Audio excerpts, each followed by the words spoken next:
ये है talks news network और आप देख रहे हैं पॉलिटॉक्स, राजनीति का कच्चा चिट्ठा।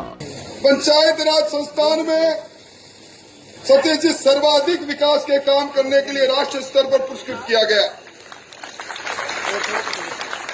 एक बार नहीं, दो बार इनको पुरस्कार इस बात का मिला कि चाहे भारत सरकार की योजनाएं हो, राजस्थान सरकार की योजनाएं हो, सुशीला जी ने नर में नारायण को देखते हुए ग्रामीण विकास के अंदर वो आयाम स्थापित किए, राष्ट्रीय स्तर पर इनको खड़ा करके कहा कि प्रधान हो तो ऐसी हो।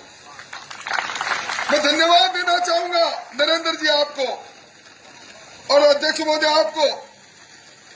आपने एक ऐसे सुयोग्य उम्मीदवार को हमारे बीच में भेजा है। और दूसरी जो बात मैं कह रहा हूं, हम राजनीति में हैं, जनता को भरोसा दिलाते हैं, वादे भी करते हैं। आप गुलाब जी भाई साहब जिस मंच पर विराजे हैं, ये इस मलसीसर के अंदर कन्या महाविद्यालय का भवन है और इस भवन को दूसरा कोई नहीं बनाने वाला। ये आपके पड़ोस में बैठा नरेंद्र, यहाँ का सांसद अपने पुरुषार्थ से अपने धन में से धन लगाकर भवन बना रहा है। मैं यहां से पिछले 3-4 दिनों में कई बार निकला, ऊपर खड़े मुझे नजर आए। मैंने कहा एमपी साहब ऊपर खड़े क्या देख रहे हो? बोला ऊपर पहली छत पड़ी है, इसकी तराई देख रहा हूं, भवन बना रहा हूं, एक ऐसा भवन बना कर दूंगा बरसों बरसों तक शिक्षा की अलख जगाने वाला कन्या महाविद्यालय का भवन बनाने वाला ये व्यक्ति है। मैं कह सकता हूं मंडावा विधानसभा क्षेत्र जहां प्रारंभ होता है, चूरू की सीमाएं वहां समाप्त होती है। राजनीति में बहुत से लोग रहते हैं, काम करते हैं, पर ज्यों की त्यों धर दीनी चदरिया, कोई माई का लाल ऐसा नहीं मिला मुझे जो नरेंद्र जी के बारे में ये बखान के रूप में इन्होंने सेवाएं की। एमएलए के रूप में रहे, आज सांसद के रूप में है। एक आदमी मुझे नहीं मिला इतने वर्षों में जो कह दें कि जिस व्यक्ति को हमने अपना रहनुमा बनाया उसमें दम्भ है, उसमें अहंकार है, वो अपने आप को दूसरे लोगों से अलग समझता है। जहां इस प्रकार का नेतृत्व हमारे पास हो। और जब ये ओम जी कह रहे थे 21 तारीख को मतदान होगा, तो मुझे भरोसा है ये 21 तारीख को 21 ही रहेंगे हम, और विजय की माला हमें सुशीला जी के गले में 24 तारीख को सुशोभित करेंगे। मुल्क की हालात क्या है इसके बारे में हमारे नेता बताएंगे, पर यह वो इलाका है जहां जब कभी भी महाभारती ने पुकारा, यहाँ के नौजवानों ने सीमा पर जाकर सीने में गोली झेलने का काम किया है। ये वो इलाका है जहां 1 रैंक 1 पेंशन के नाम पर जब कभी भी बात चली, यहाँ के पूर्व सैनिकों के मन में वो पीड़ा थी, और आज उस पीड़ा को मिटाने वाले विश्व के सबसे लोकप्रिय नेता नरेंद्र मोदी जी के कमल का निशान लेकर जब बहन सुशीला आई है, बहन सुशीला उस निशान को लेकर आई है जिन्होंने इस मुल्क में हमारे सर का ताज, हम स्कूल में पढ़ा करते थे, अगर स्वर्ग कहीं है तो कश्मीर में है।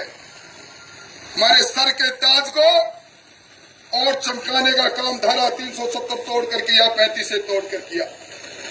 भाइयों, आज मुझे वो समय याद आ रहा है, आज से 6 दिन पहले अमेरिका के राष्ट्रपति के साथ हाउडी मोदी के अंदर जो कार्यक्रम हुआ, मुझे ज्यादा कहने की जरूरत नहीं।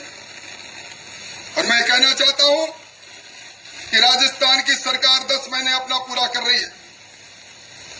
एक सरकार को 5 साल का समय मिलता है, 4.5 साल का समय और फिर चुनाव का समय। 20% कार्यकाल सरकार ने पूरा कर लिया। अभी हमारे प्रमुख जवाहरलाल जी कह रहे थे स्थानांतरण के नाम पर उद्योग चला। इस मंडावा विधानसभा क्षेत्र में नर्सें और मास्टरों का ट्रांसफर कराकर दहशत का वातावरण बनाकर यहाँ की उम्मीदवार सोचती है वो जीत लेगी। इन 10 महीनों के अंदर सर्वाधिक पीड़ित यह इलाका रहा, यहाँ बिजली गायब रही। पीने के पानी की समस्या के लिए समाचार पत्र लिखते रहे।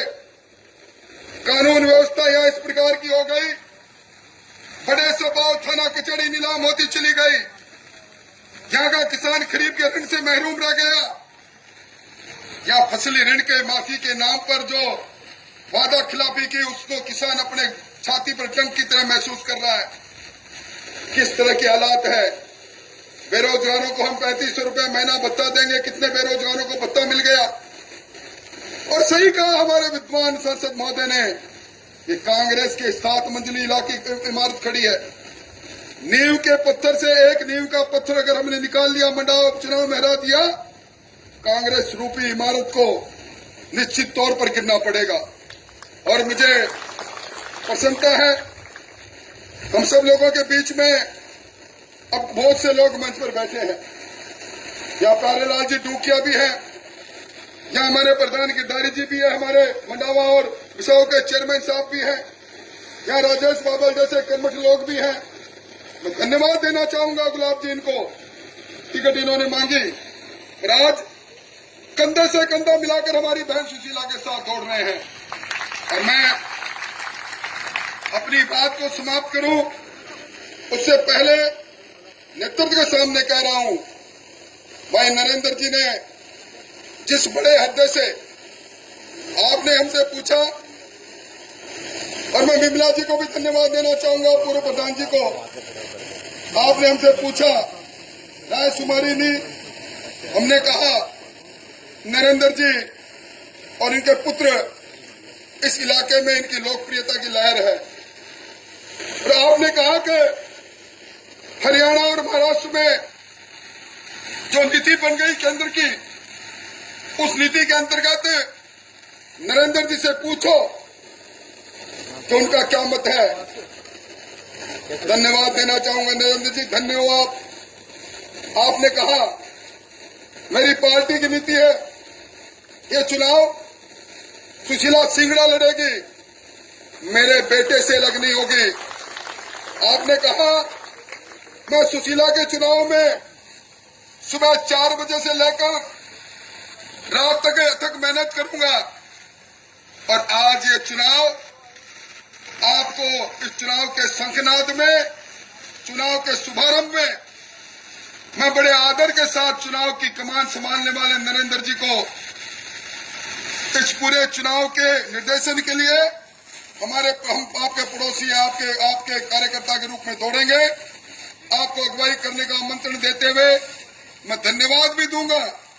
और चूंकि अभी खीमसर की सभा में जाना है और आप सबके मन में है कि आप नरेंद्र जी को और सुशीला जी को सुने और फिर अपने नेताओं को सुने, तो मैं बड़े अदब के साथ, सरलता, सौम्यता, सादगी के प्रतीक यहाँ के लोकप्रिय सांसद भाई नरेंद्र जी को आवाज दूंगा कि वो आए और माइक्रोफोन पर अपनी बात कहें। ताली बजाकर स्वागत करो। ये है टॉक्स न्यूज नेटवर्क और आप देख रहे हैं पॉलिटॉक्स, राजनीति का कच्चा चिट्ठा।